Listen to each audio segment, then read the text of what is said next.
They told Jack Rowan to stay away from the Hollow Trail, not to protect him, but to protect a secret they were too ashamed to face. Sheriff Monroe and the town let the truth rot underground, hoping silence would be enough to bury the past. But Jack's dog Duke led him straight to the heart of a nightmare no one wanted unearthed. Just wait until you see how this truth exploded back into daylight, and why, in the end, justice didn't knock. It kicked the door down. After 15 years of service, Master Sergeant Jack Rowan had seen his share of noise, in war zones, briefing rooms, and helicopters too loud to think in. When he finally stepped off the grid and bought a modest cabin just beyond the tree line of Maple Hollow, all he wanted was silence. Not the kind you get in a city park with earbuds in, the real kind. The kind that lives between pine needles swaying in the wind and snow melting off a rooftop. The people in town were kind enough, in the surface-level way rural communities often are. They'd nod at him in the hardware store, hold the door at the diner, ask about the dog, but always kept just enough distance to make him feel like a visitor, even months after moving in. Jack didn't mind. He wasn't looking for fishing buddies or Sunday barbecues. He had Duke, his Belgian Malinois, his shadow, his last remaining link to the sand-colored blur that was most of his adult life. They walked the woods every day, same route, same loop, until one afternoon Duke stopped cold at a fork in the trail, ears rigid, eyes forward, nose twitching. "Not that way," Jack muttered, tugging gently at the leash. "Come on, buddy." The path Duke was staring at was overgrown and unlabeled, curling off into thicker brush like a scar hidden under skin. Jack hadn't paid it much mind before, but now he noticed something strange. The air down that trail seemed stiller, denser, as if the forest itself were holding its breath. That evening, Jack mentioned it at the gas station. Earl, who ran the place and looked like he'd been carved out of the same wood as the Appalachian Hills, stopped wiping the counter and leaned in slightly. "You don't go past Briar Fork," Earl said flatly, "especially not with a dog." Jack raised an eyebrow. "Why?" Earl hesitated. His fingers tightened around the rag in his hand. "Just don't. Not a safe place, that trail." That wasn't the first time he'd heard something like it. Earlier in the week, a young couple at the feed store had gone quiet when Jack mentioned he'd been exploring the area. The man had glanced at his wife, then said quickly, "Stay near the marked paths. Some places around here ain't for wandering." Jack thought they were just being cautious. Locals tended to view outsiders like toddlers with matches, always a second away from breaking something or getting burned. But this wasn't just wariness, it was something heavier. Over the next few days, the pattern continued. A cashier at the diner who suddenly changed the subject. A hiker who shook his head and walked away mid-conversation. The more Jack asked, the less people spoke. The only consistent detail was the trail beyond Briar Fork. Nobody would call it by name. No signs pointed toward it. Even on the town's local map, hand-drawn and tacked to the general store wall, the trail simply stopped near a cluster of trees and picked back up miles later, disconnected, as if someone had erased the middle on purpose. Jack wasn't a man given to superstition. He believed in facts, in patterns, in the cold logic of consequences. And the way people responded to that path, it didn't feel like folklore. It felt like history. Like something had happened there, and everyone had quietly agreed to never speak of it again. Still, part of him understood the silence. Small towns survive on unspoken agreements. Secrets rot in the soil, get packed under porches, passed between glances and shrugged shoulders.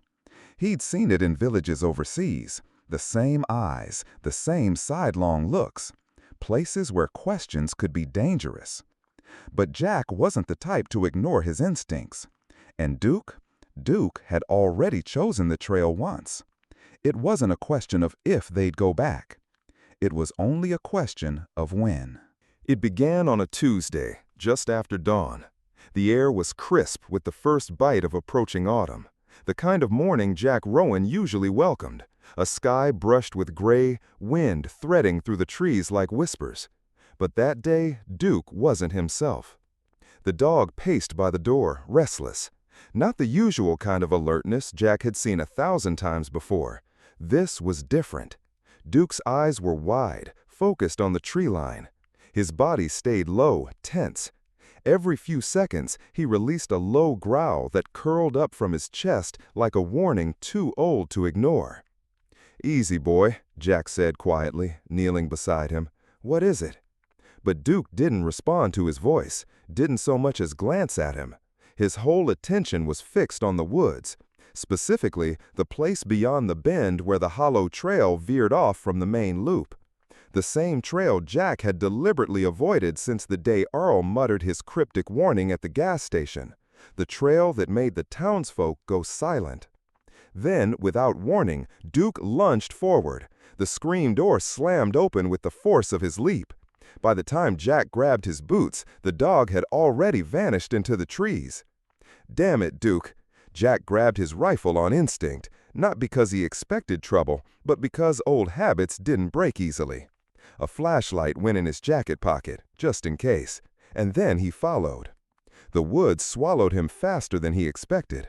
Within minutes, the sounds of the road, the occasional bird call, even the wind, began to fade. It was as if the forest had chosen to listen rather than speak. The farther he went, the more it felt like walking into a vacuum. Not silence exactly, just absence. Absence of life. Absence of comfort. He recognized the fork up ahead, the spot where Duke had paused days earlier. Only this time, there was no hesitation. The dog's tracks were fresh in the dirt, leading directly into the part of the woods no one wanted to name. Jack followed. The trail was less a path and more a suggestion now.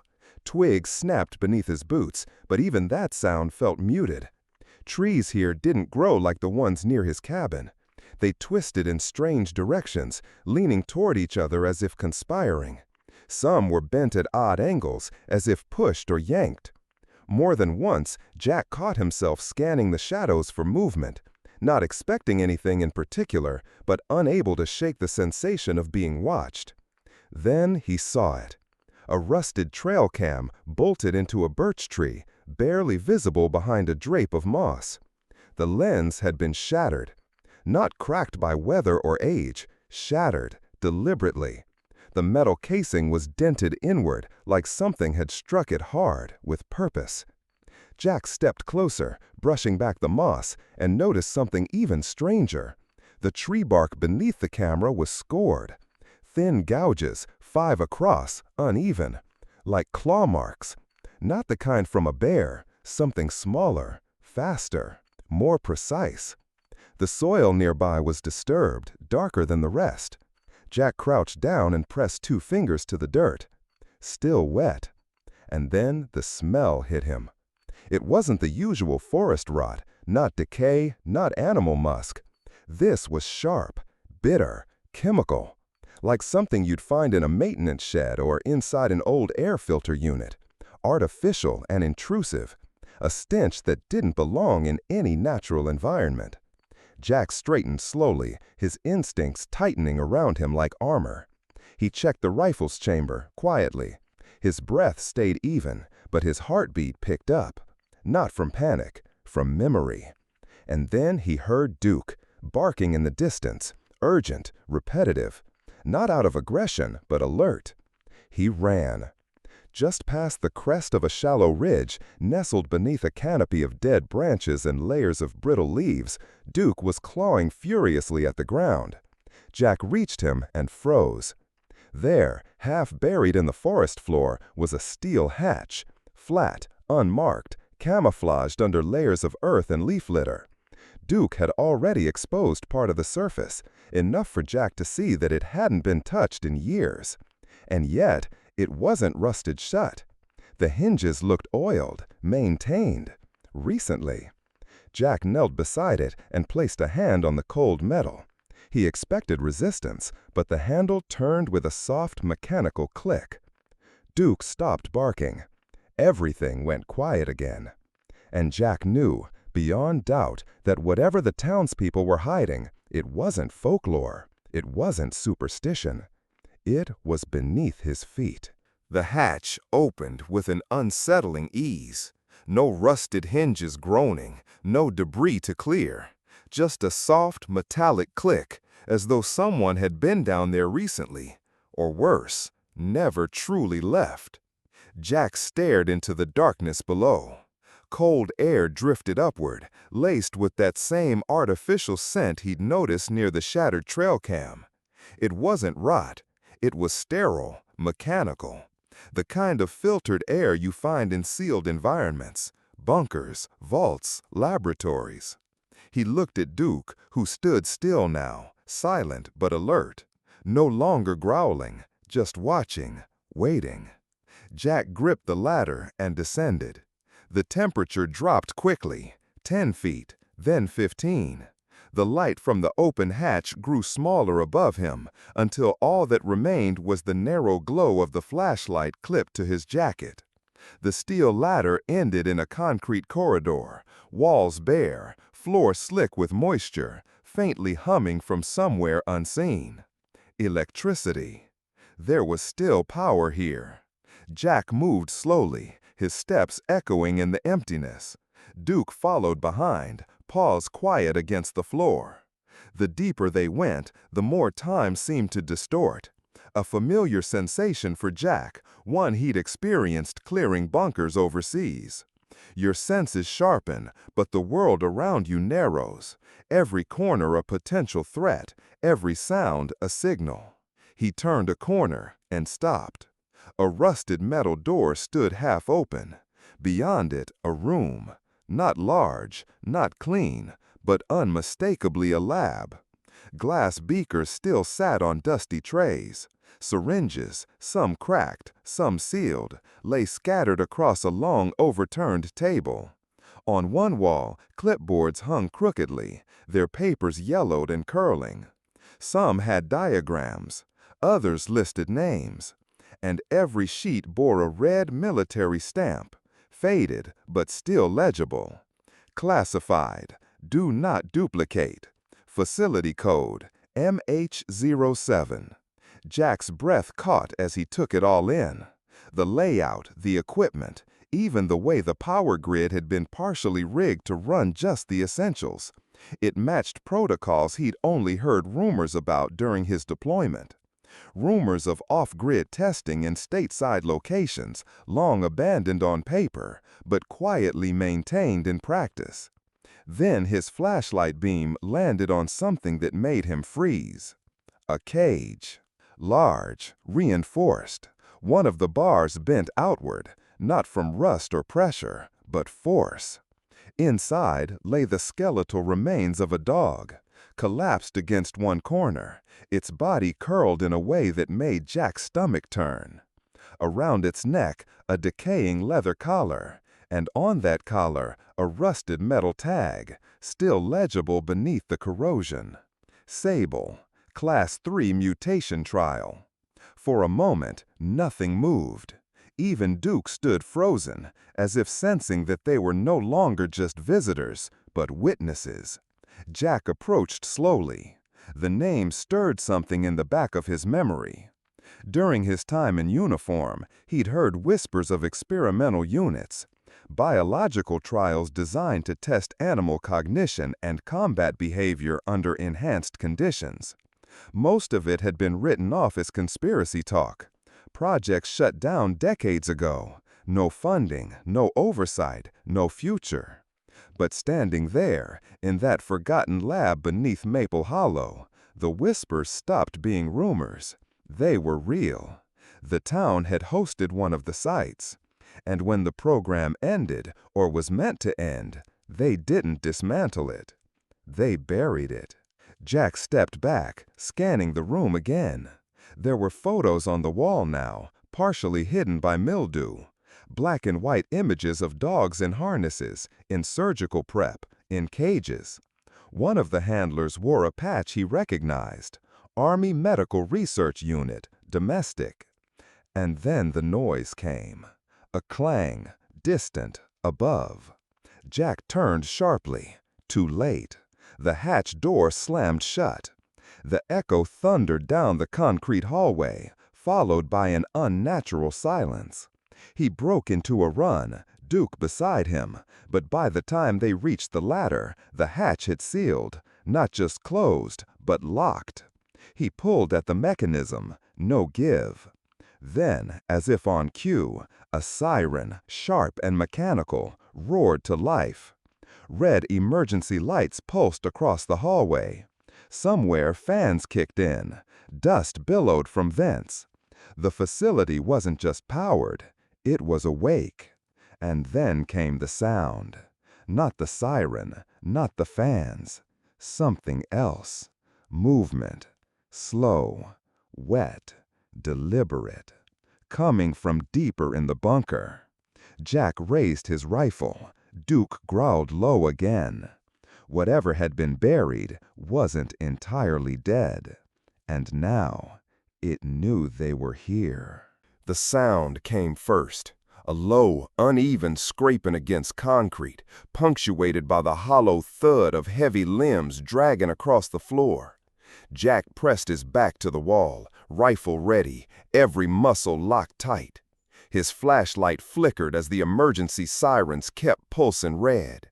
The hallway ahead was now awash in rhythmic light and shadow, like a heartbeat slowly unraveling. Then it emerged.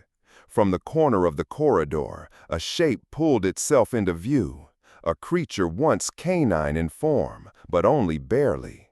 Its limbs were stretched unnaturally, muscles bulging in the wrong places, as though something had forced its body to grow faster than it could handle. Its skin was patchy, almost scaled in places, and its mouth hung open, not in a growl, but in some broken, voiceless wheeze, like the air it breathed was poison to everything but itself. But the worst part was the eyes. They were glassy, human-like in shape, deep and distant, as if something had once lived behind them and left. Jack didn't flinch. But Duke snarled low beside him, not in anger, but fear. The thing moved fast. Jack raised his rifle and fired twice. The bullet struck, but the creature barely slowed. It lunged. Duke hurled himself forward, intercepting the mass of muscle and bone mid-charge. The impact shook the floor. Jack saw fur and claws tangle in motion. Then he sprinted. Toward a side panel he'd spotted earlier, marked emergency supplies, weapons, flares. He yanked it open. Dust and rust exploded outward. Inside, a flare gun. No hesitation. Jack turned, aimed. The creature had shoved Duke aside and was charging again. He fired. The flare struck center mass. The thing let out a sound no living thing should make. Not a howl, not a scream, but a distortion of pain. Its chest ignited with chemical flame, coating its hide in flickering red and white. It stumbled back, convulsing, slamming against the concrete wall. The lights above shorted out. Then, silence. Jack didn't wait to see if it was over. He scooped Duke, battered but breathing, over his shoulder and scanned the walls for another exit. A blinking red light above a recessed door caught his eye. Secondary egress. The door hissed open with a groan, leading to another passageway. Cramped, lined with metal stairs. A service shaft meant for staff evacuation, not for combat. Jack climbed. Each step echoed with pain. His shoulder throbbed. Duke whimpered once, then fell silent again. After what felt like forever, a rusted hatch gave way to morning light. They'd emerged at the far edge of the forest, near a disused fire road. The air hit Jack's lungs like a gift he didn't deserve. His hands trembled, not from fear, but fury. He looked at Duke, laid him gently in the back of the truck, and said only, "Hold on, boy." Then he drove. Straight into town. The sheriff's office was quiet when Jack stormed in. Dust hung in the shafts of light. A ceiling fan spun lazily above a row of worn chairs. Sheriff Monroe sat behind his desk, slowly folding a newspaper. He didn't look surprised to see Jack, didn't even stand. Jack dropped a small folder onto the desk. It slapped down hard, papers fanning out, faded blueprints, lists of dog breeds, test schedules, and photos clipped from a wall deep below the forest floor. And on top of them, the rusted ID tag. Sable, Class 3, Mutation Trial. Covered in blood. Jack's voice was low, but razor sharp. You knew. You all knew. Monroe sighed, rubbing his temples. That trail, it was sealed for a reason. We did what we had to do. What you had to do? Jack snapped. You buried them, all of them, dogs, people, units sent to test programs they didn't understand. The sheriff met his eyes now, calm, hollow. Those weren't people, Sergeant, not anymore. And if we hadn't locked it up, if we hadn't kept folks out, it would have spread. You think we were proud of what happened? We were survivors. You're the one who opened the door. Jack leaned in, fists clenched. I opened nothing. You let this rot under your town and called it peace. You let monsters die in cages while you served coffee and waved at tourists. Monroe looked away. Jack didn't wait for permission. He gathered the folder, tucked it under his arm, and turned to leave. At the door, he paused. You better hope I'm the last one who walks through that trail, because the next one might not stop with a folder. And with that, he stepped into the daylight.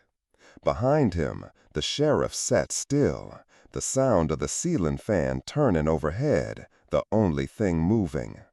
Outside, Duke lifted his head weakly from the truck bed.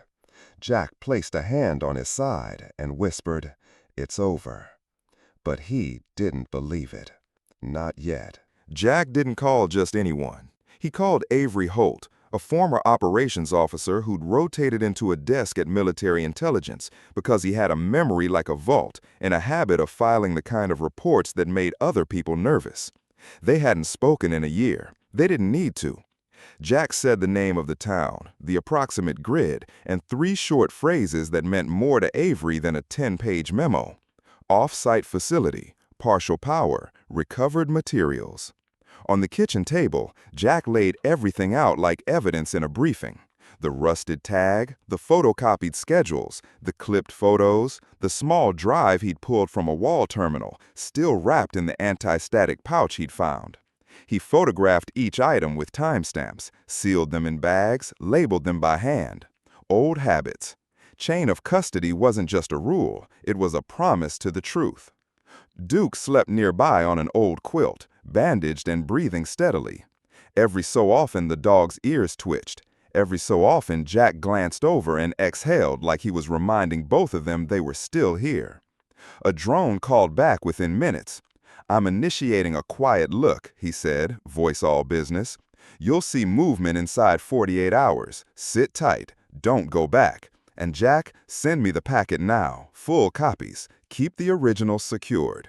"I won't be here long," Jack said. "I figured," Avery replied. "Leave what you can. I'll make sure it isn't lost." They came at first light on the second morning. 3 SUVs without plates, a boxy mobile unit that hummed even after the engine cut, and a smaller truck with a collapsible antenna. No fanfare, no press, just a windbreaker alphabet that meant oversight and enforcement had found common cause for once. DOD inspectors, Army investigators, a couple of environmental folks who didn't say much, just opened cases, pulled on gear, and walked with purpose toward the tree line. The sheriff's cruiser was already there. Monroe stood with his hat tucked beneath his arm, jaw set. He didn't posture, he didn't need to. He'd played his hand the day he told Jack that avoidance was the price for peace. An agent with tired eyes and a careful voice briefed Jack at the truck tailgate. We'll secure the site. We'll document everything we touch. Your statement goes first. She slid a form toward him, then a recorder. Jack recounted the hatch, the corridor, the room with the cages, the door that sealed, the alarm. He kept his language functional, stripped of emotion, because the point wasn't to convince anyone how to feel. It was to make sure the record would stand when feelings changed. A drone lifted off from the fire road, arcing over the canopy, mapping the ground. Teams moved in a careful chain, marking distances and angles, photographing before lifting so much as a leaf. When they found the hatch, they didn't pry, they diagrammed. Someone traced airflow with a small meter. Another took swabs around the hinges and vents. Everything went into hard cases with printed labels. No one said the word cover-up. No one had to.